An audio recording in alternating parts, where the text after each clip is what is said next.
ನಮಸ್ಕಾರ. ಧಾವನಂ ಅರ್ಪಿಸುವ ಆನಂದಯಾನ ವಿಶೇಷ ಕಾರ್ಯಕ್ರಮಕ್ಕೆ ಆತ್ಮೀಯ ಸ್ವಾಗತ.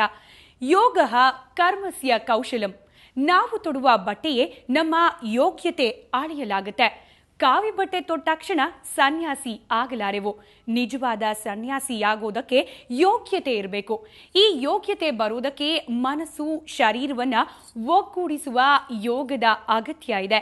ಹೀಗೆ ಯೋಗ ಮತ್ತು ಅದರ ಮಹತ್ವದ ಬಗ್ಗೆ, ಸತ್ಸಂಗಗಳ ಮಹತ್ವದ ಬಗ್ಗೆ ಶ್ರೀ ಶ್ರೀ ರವಿಶಂಕರ ಗುರೂಜಿಯವರ ಅಮೃತವಾಣಿ ಇಲ್ಲಿದೆ. ನೀರಗ್ನೀರ್ನ ಚಾಕ್ರಿಯ ಬರೀ ಬಟ್ಟೆ ಬದಲಾಯಿಸ್ಕೊಂಡ್ಬಿಟ್ಟು, ವೇಷ ಬದಲಾಯಿಸ್ಕೊಂಡ್ಬಿಟ್ಟು ಕೂತ್ಕೊಂಡ್ಬಿಟ್ರೆ, ವಿಭೂತಿ ಪಟ್ಟೆ ಹಚ್ಕೊಂಡ್ಬಿಟ್ರೆ ಸನ್ಯಾಸಿ ಆಗೋದಿಲ್ಲ. ದೊಡ್ಡ ದೊಡ್ಡ ರುದ್ರಾಕ್ಷ ಮಾಲೆಗಳ ಹಾಕೊಂಡ್ಬಿಟ್ರೆ ಸನ್ಯಾಸಿಗಳಾಗೋದಿಲ್ಲ. ಕಾವಿ ಬಟ್ಟೆ ಉಟ್ಟಷ್ಟಕ್ಕೆ ಸನ್ಯಾಸಿ ಆಗೋದಿಲ್ಲ. ಮನಸ್ಸಿನಲ್ಲಿ ಎಲ್ಲರೂ ನಮ್ಮವರು ಅಂತಕ್ಕಂಥ ವಾತ್ಸಲ್ಯ, ಪ್ರೀತಿ, ಪ್ರಸನ್ನತೆ, ಶಾಂತಿ, ತೃಪ್ತಿ ಇದ್ದರೆ ಮಾತ್ರ ಸನ್ಯಾಸ ಆಗಿದೆ ಅಂತ ಆಗ್ತದೆ. ಅದಕ್ಕೆ ಹೇಳ್ತಾರೆ ಎಲ್ಲರಿಗೂ ಈ ಥರ ಸನ್ಯಾಸ ಆಗೋದು ಕಷ್ಟ, ಯೋಗ್ಯತೆ ಬೇಕು. ಅದಕ್ಕೆ ಯೋಗ್ಯತೆ ಹ್ಯಾಕ್ ಪಡ್ಕೋತೀಯಪ್ಪ? ಯೋಗದಿಂದ ಯೋಗ್ಯತೆ ಬರ್ತದೆ. ನಾವು ಯಾವುದೇ ಕೆಲಸ ಮಾಡಬೇಕಿದ್ರೂ ಯೋಗ್ಯತೆ ಬೇಕು. ಆ ಯೋಗ್ಯತೆ ನಾವು ಸಂಪಾದಿಸ್ಕೊಳ್ಳೋದು ಹೇಗೆ ಅಂತಂದರೆ ಯೋಗದಿಂದ. ಓದೋ ಮಕ್ಕಳಿಗೆ ಚೆನ್ನಾಗಿ ಓದಿ ಬರಬೇಕಂದ್ರೆ ಯೋಗ ಬೇಕು. ಯೋಗ ಅಂದ್ರೇನು? ಮತ್ತೆ ಮನಸ್ಸು, ಶರೀರ, ಉಸಿರು ಎಲ್ಲ ಕೂಡಿ ಬರಬೇಕು, ಹೊಂದ್ಕೊಂಡು ಬರಬೇಕು.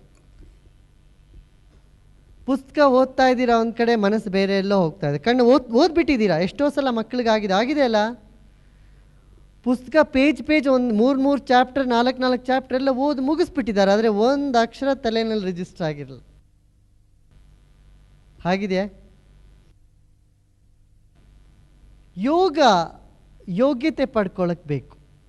ಹಾಗೆ ಯಾವ ಕೆಲಸದಲ್ಲೂ ಕುಶಲತೆ ಬರಬೇಕಾದ್ರೆ ಯೋಗ ಬೇಕು. ಅದಕ್ಕೆ ಯೋಗ ಕರ್ಮಸು ಕೌಶಲಂ ಅಂತ ಹೇಳ್ತಾರೆ.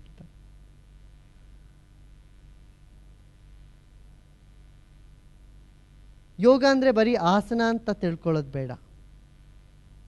ಯೋಗ ಅಂದರೆ ಹೊಂದುಗೂಡಿಕೆ, ಸೇರುವಿಕೆ. ನಮ್ಮಲ್ಲಿರ್ತಕ್ಕಂಥ ಎಲ್ಲ ಅವಯವಗಳು, ಎಲ್ಲ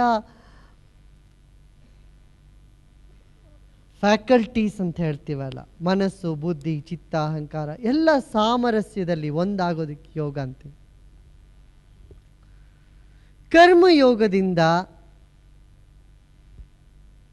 ಸನ್ಯಾಸದಿಂದ ಏನು ಫಲ ಸಿಗುತ್ತೋ ಅದೇ ಫಲ ಸಿಗತ್ತೆ. ಕೃಷ್ಣ ಹೇಳ್ತಾನೆ, ಸಾಂಖ್ಯ ಯೋಗೋ ಪೃಥಕ್ ಬಾಲನ ಪ್ರವದಂತಿ ಪಂಡಿತ. ಬುದ್ಧಿ ಇರೋರು, ಚೆನ್ನಾಗಿ ತಿಳ್ಕೊಂಡಿರೋರು, ಜ್ಞಾನಿಗಳು ಇವೆಲ್ಲ ಬೇರೆ ಬೇರೆ ಅಂತ ಹೇಳೋಲ್ಲ. ತಿಳಿದೇ ಇರೋರು ಮಾತ್ರ ಅದು ಬೇರೆ ಮಾರ್ಗ, ಇದು ಬೇರೆ ಮಾರ್ಗ ಅಂತ ಹೇಳಿ ಭೇದವನ್ನು ಉಂಟು ಮಾಡ್ತಾರೆ.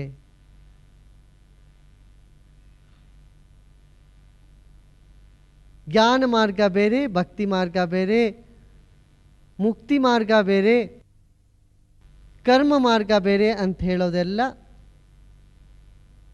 ಬಾಲ. ಅಂದರೆ ಬುದ್ಧಿ ಇನ್ನು ಪೂರ್ಣವಾಗಿ ಪ್ರೌಢವಾಗಿಲ್ಲದೆ ಇರತಕ್ಕಂಥ ವ್ಯಕ್ತಿಯ ಮಾತು. ತಿಳಿದವರು ಇವೆರಡು ಒಂದೇ ಅಂತ ಹೇಳ್ತಾರೆ.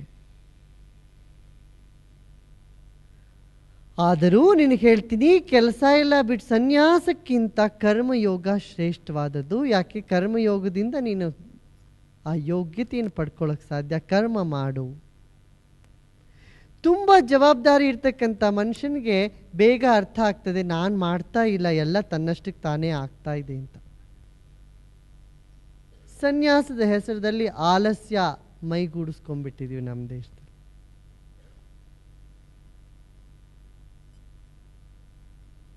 ಕರ್ಮಯೋಗ ಶ್ರೇಷ್ಠವಾದ್ದು. ಕೆಲಸ ಮಾಡು. ಯಾವ ಕೆಲಸ ಮಾಡಿದ್ರೂ 100% ನಿಮ್ಮ ಶಕ್ತಿನ ಆ ಕೆಲಸದಲ್ಲಿ ಇರೋದು, ಅದು ಕರ್ಮಯೋಗವಾಗ್ತದೆ.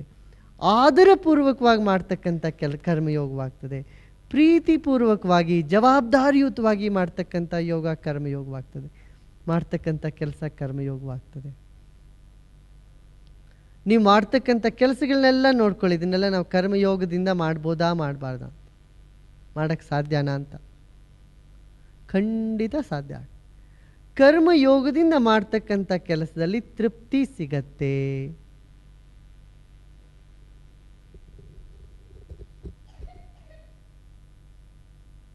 ಅದರಿಂದ ಯೋಗದ ಶರಣು ಹೋಗು.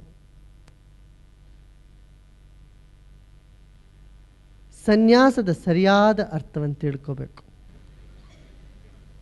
ಕರ್ಮಯೋಗ ಮಾಡಿದವರಿಗೆ ಕರ್ಮಯೋಗದ ಪ್ರಶಸ್ತಿ ಗೊತ್ತಾಗ್ತದೆ, ಅದರಲ್ಲಿರ್ತಕ್ಕಂಥ ವೈಶಿಷ್ಟ್ಯ ಗೊತ್ತಾಗ್ತದೆ. ತುಂಬ ಕೆಲಸ ಮಾಡೋರಿಗೆ ಗೊತ್ತು ಅವ್ರು ಏನೂ ಮಾಡ್ತಾ ಇಲ್ಲ, ಎಲ್ಲ ತನ್ನಷ್ಟಕ್ಕೆ ತಾನೇ ಆಗ್ತಾ ಇದೆ ಅಂತ. ಯಾವುದೇ ದೊಡ್ಡ ಕೆಲಸ ಆದರೂ ಅಥವಾ ಯಾವುದೇ ನಿಕೃಷ್ಟವಾದ ಕೆಲಸ ಆದರೂ ಕೂಡ ಹಾಗೆ, ಆ ಕೆಲಸ ಮಾಡಿದ ಮೇಲೆ ಆ ವ್ಯಕ್ತಿಗೆ ಅನ್ನಿಸ್ತದೆ ನಾನು ಮಾಡಿಲ್ಲ, ಎಲ್ಲ ತನ್ನಷ್ಟಕ್ಕೆ ತಾನೇ ಆಗಿದೆ ಅಂತ. ಆಗ ಅಹಂಕಾರ ಹೋಯ್ತು, ನಾನು ಮಾಡಿದೆ ಅಂತಕ್ಕಂಥ ಭಾವನೆನೇ ಹೋಯ್ತು. ನಮ್ಮನ್ನು ನಾವು 100% 100% ನಾವು ಕರ್ಮದಲ್ಲಿ ನಮ್ಮ ಮನಸ್ಸನ್ನು ಅಳವಡಿಸದೇ ಇದ್ದಾಗ ಮಾತ್ರ ಅಹಂಕಾರ ಬರ್ತದೆ, ನಾನು ಮಾಡಿದೆ ಅಂತ ಅನ್ನಿಸ್ತದೆ. ನಮ್ಮ ಶಕ್ತಿ ಮೀರಿ ನಾವು ಮಾಡಿದಾಗ, ಶಕ್ತಿ ಮೀರಿ ಅಂತ ನಾವು ಅಂದ್ಕೊಂಡು ಮಾಡಿದಾಗ ಶಕ್ತಿ ಮೀರಿ ಆಗೋದೇ ಇಲ್ಲ, ಯಾವತ್ತೂ ಆಗೋಕ್ಕೆ ಸಾಧ್ಯನೇ ಇಲ್ಲ. ಶಕ್ತಿ ಮೀರಿ ಕೆಲಸ ಮಾಡೋಕ್ಕೆ ಸಾಧ್ಯವೇ ಇಲ್ಲ. ಪ್ರಕೃತಿ ಅದಕ್ಕೆ ಅಳವಡಿಸ್ಕೊಳ್ಳೋದಿಲ್ಲ. ಆದರೆ ಕೆಲವು ಸಲ ನಮ್ಗನ್ಸುತ್ತೆ ನಮ್ಮ ಶಕ್ತಿ ಮೀರಿ ನಾವು ಮಾಡಿದ್ದೀವಿ ಅಂತ. ಕರ್ಮಯೋಗದಿಂದ ಮನಸ್ಸು ಪ್ರಸನ್ನವಾಗತ್ತೆ, ಶಾಂತವಾಗತ್ತೆ, ಕೇಂದ್ರೀಕೃತವಾಗತ್ತೆ.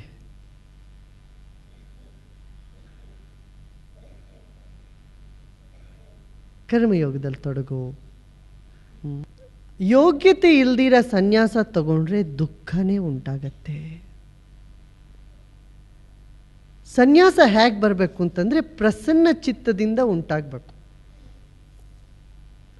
ಪ್ರೇಮದಿಂದ ಉಂಟಾಗಬೇಕು.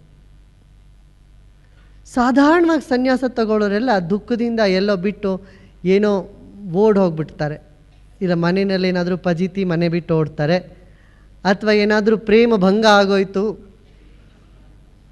ಅವರು ಪ್ರೇಯಸಿ ಅಥವಾ ಪ್ರಿಯತಮ ಅವ್ರನ್ನ ಬಿಟ್ಟು ಓಡಿಬಿಟ್ರೆ ಇವರು ಸನ್ಯಾಸ ತಗೊಂಡ್ಬಿಡ್ತಾರೆ. ಕೆಲಸ ಸಿಗದಿದ್ರೆ ಸನ್ಯಾಸ ತಗೊಂಡ್ಬಿಡ್ತಾರೆ.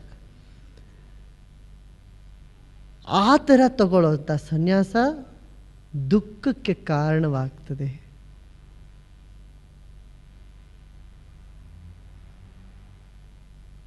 ಕರ್ಮಯೋಗದಿಂದ, ಧ್ಯಾನ ಯೋಗದಿಂದ, ಭಕ್ತಿ ಯೋಗದಿಂದ ತನ್ನಷ್ಟಕ್ಕೆ ತಾನೇ ಕೇಂದ್ರವಾಗಿರ್ತಕ್ಕಂಥ ಮನಸ್ಸು ಸನ್ಯಸ್ತವಾಗ್ತದೆ, ಅಥವಾ ಅದಕ್ಕೆ ಸನ್ಯಾಸ ಅಂತ ನಾವು ಕರಿತೀವಿ. ಪರಿಪಕ್ವವಾದ ಸನ್ಯಾಸ ಉಂಟಾಗಬೇಕಿದ್ರೆ ಯೋಗ ಬಹಳ ಅವಶ್ಯಕ, ಭಕ್ತಿ ಅತಿ ಅವಶ್ಯಕ, ಸೇವೆ ಅದಕ್ಕಿಂತ ಜಾಸ್ತಿ ಅವಶ್ಯಕ. ಸರಳವಾಗಿ ಸುಲಭವಾಗಿ ಬಂಧನದಿಂದ ಮುಕ್ತಿ ಸಿಗತ್ತೆ.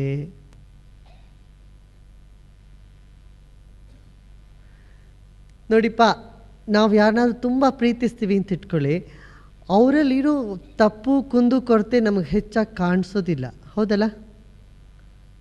ಪ್ರೀತಿಯ ಲಕ್ಷಣ ಏನು ಗೊತ್ತಾ? ಮೊದಲನೇ ಲಕ್ಷಣ, ನಾವು ಪ್ರೀತಿಸೋರ ಮೇಲೆ ಅವರಲ್ಲಿ ದೋಷ ಕಂಡು ಬರೋದಿಲ್ಲ, ಸುಲಭವಾಗಿ ಕಾಣಿಸೋದಿಲ್ಲ. ಕಂಡ್ರು ನಾವಂತೀವಿ ಅಯ್ಯೋ ಏನು ಬಿಡ್ರಿ ಎಲ್ಲರಲ್ಲೂ ಇದೆ ಆ ದೋಷ ಅಂತಂತ, ಅದನ್ನು ಸಮರ್ಥನೆ ಮಾಡಿಬಿಡ್ತೀವಿ. ಇದು ಮೊದಲನೇ ಲಕ್ಷಣ ಪ್ರೀತಿಯ. ಎರಡನೇ ಲಕ್ಷಣ ಪ್ರೀತಿಯಲ್ಲಿ ಏನಂತಂದರೆ, ಅವ್ರು ಮಾಡ್ತಕ್ಕಂಥ ಚಿಕ್ಕ ಚಿಕ್ಕ ಕೆಲಸನೂ ತುಂಬ ದೊಡ್ಡದಾಗಿ ಕಾಣಿಸ್ತದೆ.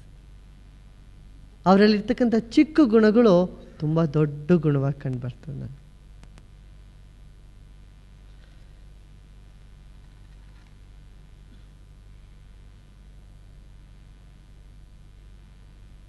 ಬಂಧನದಿಂದ ಮುಕ್ತಿ ಸಹಜವಾಗಿ ಆಗ್ತದೆ ಯಾವಾಗ ಅತಿ ಪ್ರೇಮ ಇದೆಯೋ. ಪ್ರೀತಿಯ ಇನ್ನೊಂದು ಲಕ್ಷಣ ಏನಂದರೆ, ಯಾರನ್ನ ತುಂಬ ಪ್ರೀತಿಸ್ತೀವೋ ಅವ್ರಿಗೆ ಎಷ್ಟು ಮಾಡಿದ್ರೂ ಸಾಲದು ಅಂತ ಅನ್ನಿಸ್ತದೆ, ಹೌದಾ? ನೀವು ಯಾವುದೇ ತಾಯಿನ ಕೇಳಿ ಅವ್ರ ಮಗಳಿಗೆ ಎಷ್ಟು ಮಾಡಿದ್ರೂ ಇನ್ನೂ ಮಾಡಿ ಸಾಕಾಗಿಲ್ಲ, ಸಾಕು ಅಂತ ಅನ್ಸೋದಿಲ್ಲ ಮನಸ್ಸು. ಅನ್ಸತ್ತೇನಮ್ಮ? ಎಷ್ಟು ಮಾಡಿದ್ರೂ ಸಾಲದು ಅಂತ ಅನ್ನಿಸ್ತದೆ. ಅದು ಪ್ರೀತಿಯ ಲಕ್ಷಣ. ಮಗ ಆಗಲಿ ಮಗಳಾಗಲಿ ಯಾರಿಗೇ ಆಗಲಿ, ನಮ್ಮವರಿಗೆ ಎಷ್ಟು ಮಾಡಿದ್ರೂ ತುಂಬ ಮಾಡಿಬಿಟ್ಟಿದ್ದೀನಿ ಸಾಕು ಅಂತ ಅನಿಸೋದಿಲ್ಲ ಮನಸ್ಸಿಗೆ. ಇನ್ನೂ ಮಾಡಬೇಕು ಅಂತ ಅನಿಸ್ತದೆ. ಎಷ್ಟು ಮಾಡಿದ್ರೂ ಸಾಲದು ಅಂತಕ್ಕಂಥ ಭಾವನೆ ಬರೋದು ಪ್ರೀತಿಯ ಲಕ್ಷಣ. ಹಾಗೆ ಪ್ರೀತಿಯಲ್ಲಿ ಬಂಧನದ ಅನುಭವವೇ ಆಗೋದಿಲ್ಲ. ಜೀವನದಲ್ಲಿ ಯೋಗದ ಮಹತ್ವ ಏನು? ಅದನ್ನ ಗಳಿಸೋದು ಹೇಗೆ? ಕರ್ಮಯೋಗ ಅಂದ್ರೇನು? ಅದರಿಂದ ಪ್ರಯೋಜನ ಏನು? ನಮಗೆ ಅಹಂಕಾರ ಯಾವಾಗ ಬರುತ್ತೆ? ಮನಸ್ಸು ಪ್ರಸನ್ನವಾಗೋದು ಹೇಗೆ ಅಂತ ಶ್ರೀಗಳು ಎಷ್ಟು ಚೆನ್ನಾಗಿ ವಿವರಿಸಿದ್ರಲ್ವಾ? ಹೀಗೆಯೇ ಜೀವನದ ಪ್ರತಿ ಹಂತದಲ್ಲೂ ಸೂಕ್ತ ಸಲಹೆ, ಮಾರ್ಗದರ್ಶನ ನೀಡಲು ಇನ್ಮುಂದೆ ಶ್ರೀ ಶ್ರೀ ರವಿಶಂಕರ್ ಗುರೂಜಿ ನಿಮ್ಮ ಜೊತೆ ಇರಲಿದ್ದಾರೆ. ಪ್ರತಿದಿನ ಬೆಳಗ್ಗೆ 7 ಗಂಟೆಗೆ ಪ್ರಸಾರವಾಗುವ ಆನಂದಯಾನ ಕಾರ್ಯಕ್ರಮ ತಪ್ಪದೆ ವೀಕ್ಷಿಸಿ ನೆಮ್ಮದಿಯ ಜೀವನ ನಿಮ್ಮದಾಗಿಸಿಕೊಳ್ಳಿ.